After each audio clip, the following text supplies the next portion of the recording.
Hey everyone, Nike here. I wanted to do a video for Path of Exile on the Syndicate and a quick guide to how I farm it. A lot of people, especially new players, are intimidated by the Syndicate. There's a lot of stuff happening on the screen when you look at the Syndicate board and they don't understand what any of it means. They see a bunch of options. They don't understand what those options mean, and they don't understand what the different characters do when they're in their different slots, and which ones are valuable to have where, and which ones are not valuable to have.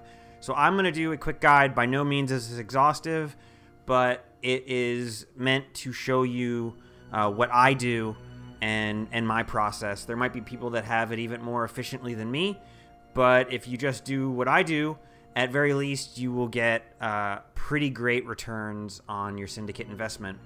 So the first thing I want to say is I never run Katarina. I do not run the Syndicate Mastermind. I would encourage you not to run the Syndicate Mastermind. The reason being, when you run the Syndicate Mastermind, it resets your Syndicate board back to square one. That is really bad once you have a Syndicate board that is set up for farming. The result of that is you, in the long run, you will make more off of having a good Syndicate board than you will by farming Katarina. If you are a more casual player who does not invest a ton of time into PoE, then go ahead and farm Katarina, because you might get lucky and get a really good Paradoxica drop or a really good Cinder Swallow or something like that, and that would be pretty good rewards. Plus the other random rewards, safe house rewards you get from Katarina are fine. But if you are a committed player and you're actually looking to maximize your income, you will not run Katarina. Next thing is the next major rule is oftentimes when you're doing a Syndicate thing in a map and you kill one of the guys and you talk to them, it gives you the option to remove all rivalries on the Syndicate board. You will never click remove all rivalries. Rivalries on the board are represented by the red lines.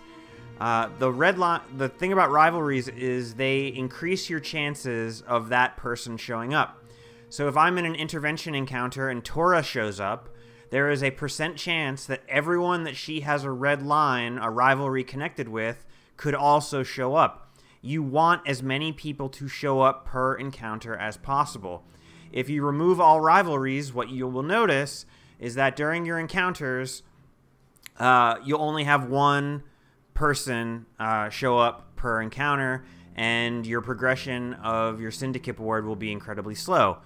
If you do encounters with tons of rivalries everywhere, what you will find is you'll have 3-4 people show up to a Syndicate encounter quite often, and your Syndicate board will progress very fast. So you never click remove all rivalries. If your only option is remove all rivalries or interrogate, and you don't want to interrogate, then there's a little button down in the bottom right where you can release the person and nothing changes on your board. You will find that I recommend releasing quite a lot, because if you have someone where you want them, you don't want to interrogate them, and you don't want to remove all rivalries, you're going to end up releasing them. So, with those two major rules out of the way, what is my strategy? My strategy is to farm research and to farm intervention. Now, these are the two most valuable houses. There are some valuable things in transportation and fortification, but they are significantly less value than research and intervention. And if you actually farm transportation and fortification for their rewards, it slows down your progression with research and intervention. Therefore, the people that are in transportation and fortification are there to serve as fuel to progress the safe house information location for intervention and research. My goal is to have, say, Varici show up in a research safe house and have 3 of his rivals from transportation show up. And then I can interrogate all of them and go from 0% information on my research safe house to 70% in one encounter. So that would be a very fast way to progress research. Now, if you're running transportation and fortification a lot, the safe houses, then you will not have these guys for fuel, and they will also start getting mixed up with all the others, and you don't, for the simplicity of your syndicate board, you don't want them all mixed together. So, we only run safe houses for intervention and research. There are a few key members that you want to get into research. Varici is a very profitable character to get into research. Varici in research has a crafting bench that turns the sockets on your items white. White sockets are pretty valuable. They make certain hard-to-color items useful for certain builds, and they also have a bling flex factor that is quite popular. So you can either use the safe house bench with Varici to put white sockets on your own gear, or alternatively, you can sell the bench. And socket crafting services typically go for 1 exalt per white socket. So someone will come into your safe house after you've finished. They will give you an item they want you to put white sockets on, and then you will put it in the thing, and if it gets 2 sockets, you trade it back to them for 2 exalts. Obviously, someone has to trust you with their valuable item to do that, but if you have an active guild, no problem. As long as you're reputable within the guild, someone will trust you, and you can build up a reputation for these services, and since you are farming research safe house with Varici a lot, people will just be used to it, and you can make decent income. Therefore, if you have a rank 3 Varici in research, if he's just a regular member, you're going to make 1 to 3 exalts every time you run a research safe house. If he's the leader, you're going to get 2 to 6 exalts. 2 to 6 exalts every safe house for research if he's the leader. That's pretty good income, considering all the other rewards you're getting. The other best person to put in is Fled. Fled in research will turn a normal breachstone into a pure breachstone if Fled is tier 3, which you will want him to be before you run your safe house. So what you do is you take a normal Chayula breachstone, you have Fled enrich it to tier 3, and then you sell it for more. Essentially, you can buy Chayula breachstones for around 2 exalts, and then you can have him upgrade them to pure and sell them for 4. It's quite simple. There's an unlimited demand for pure Chayulas on the market. So as fast as you can do them, you can sell them. So every time Fled is in a research safe house, you will make 2 exalts. If Fled is the leader, every time you run the research safe house with a tier 3 Fled as a leader, you will make 4 exalts of profit minimally. So therefore, as you can see, I'm in line to make between 2 and 6 exalts from Varici and 2 exalts from Fled. So that means just with these 2 guys, I'm going to be making between 4 and 8 exalts just by running the safe house. That's pretty good income. The other people are just a bonus. I like Hillock in research because he makes all your flasks 26%. I don't have them all 26%, but I will just by having him here. And it's just nice. It's quality of life. You can neither give or take it. You don't need him there. He's not important. But I like having the 26 flasks.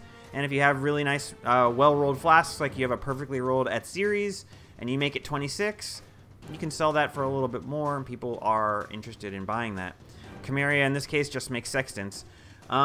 So others that are... There's only one other, or two... There's 2 others that I want to mention for research that are good.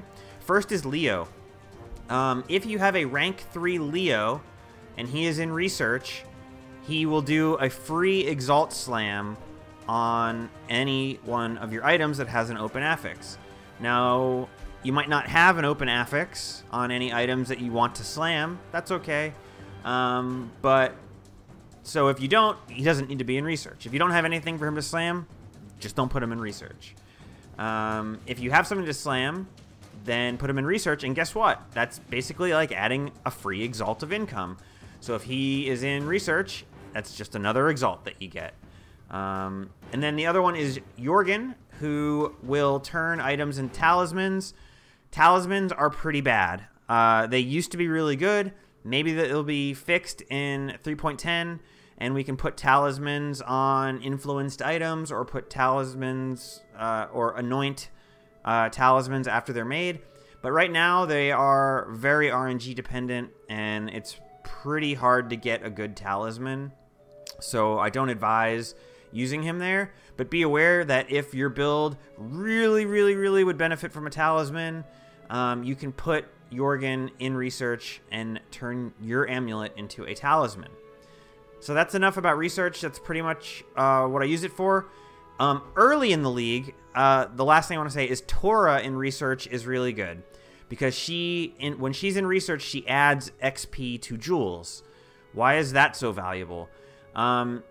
Early in the league, you want to be selling level 5 popular level 5 awakened gems.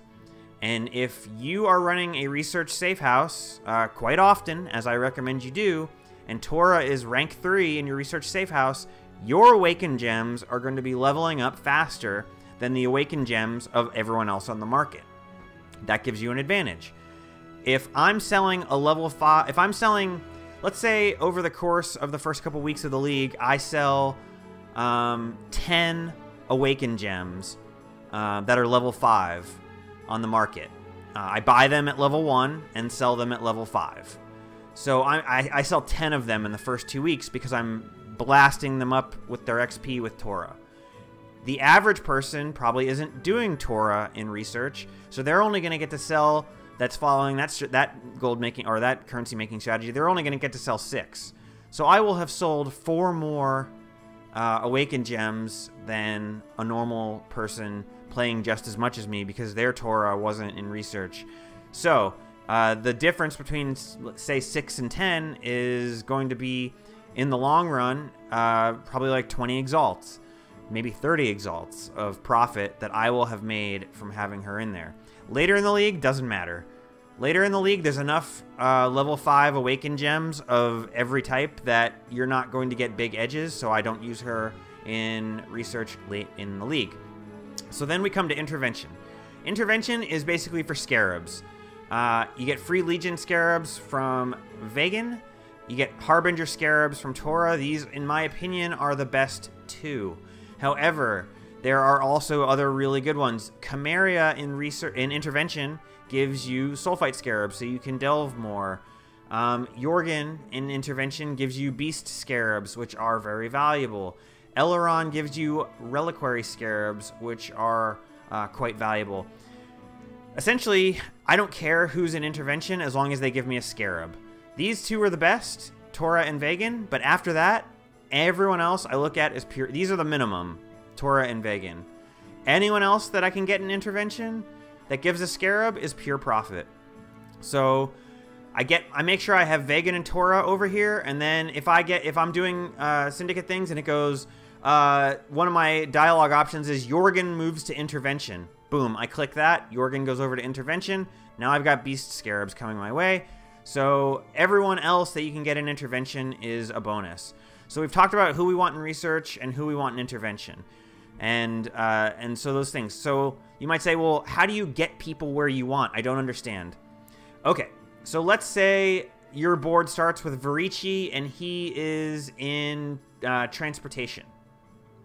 When he shows up in an encounter and he's 1 star in transportation, you can interrogate him, which sends him to the jail and gives you transportation information.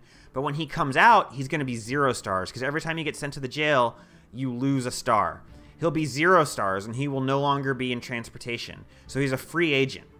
Then you keep running Syndicate, and eventually you will run a research encounter, and Varici will show up there. And he will give you the dialogue option, Varici joins research and gets +1. You will click that, and now Varici is in research, and he will show up in more research encounters. So that is how you move someone from transportation to research. You interrogate them till they lose their influence in that wing of the Syndicate. Then when they come out, they're a free agent, and you eventually just wait for them to show up. If they show back up in fortification, don't click the thing that says join fortification. Just hit interrogate again, or just hit release, and eventually Varici will show up in a research, and he will join the research safe house or the research syndicate, and you're good to go. And that works for everybody. So eventually, you will get everyone where you want. if Fled is in intervention, eventually you will, through him showing up, get to interrogate him until he's a free agent, and then eventually, with enough patience, he will show up in a research mission, and you can add him to research. Simple as that, and you get everyone where you want, and then from then on, when you run the things, you level them up, they show up. One of the dialogue options is Betray.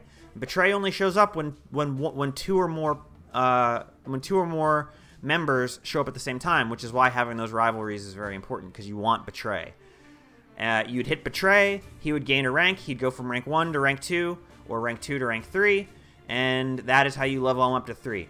So as you can see, I have rank 3 Fled, rank 3 Hillock, and rank 3 Varici, so I am in a good position to run a very juicy research safe house. And it's as simple as that. It's just about getting the people where you want them, and then running only the safe houses that you want. And you can go from there, and you can make a lot. There's a little bit more to everything. There's a nuance to the order that you talk to people in the missions, but for the most part, if you follow these rules, you know what to do. Again, to recap the rules, do not run Katarina. Do not remove all rivalries on your ever. And only run research and only run intervention. And you want Varici and Fled and maybe Leo and Hillock in research. And sometimes at the beginning of the league, Tora. End of the league, not Tora. Intervention, you want Vagan and Tora. And basically anyone else who gives you a Scarab when they're in intervention, because Scarabs are great. But that's it. I know there's a lot longer guides that go in a lot more depth, but that's what I do. That's how I make a lot of currency from Syndicate, and hopefully this guide helps you guys out and you are more confident in engaging with Syndicate, because as I showed you with my research safe house, when I hit that safe house button and I run this, I'm going to be making 8 exalts, and that is a darn good way to make currency, considering I can probably run a research safe house every, I don't know, 6 to 10 June encounters that I do, so that when you let your when you have 15 saved up, some people have more. There's people that, if you hate June, if you don't understand Syndicate, you might have 95 Syndicate missions saved up the way I have Temple. And guess what? If you have 95 Syndicate missions and you're running a research safe house like this, every 10 of them, and you're getting 8 exalts per, you can do the math on how many exalts you have sitting there. It's like 70-something exalts that you have just sitting there that you could cash in on. And I know most players could do a lot for their league and their characters with 70 extra exalts. That maybe like get a headhunter. I don't know. Anyway, guys, that's it for the guide. If you have any questions, ask in the comments below, and I will be sure to address them. Thanks. Catch you later.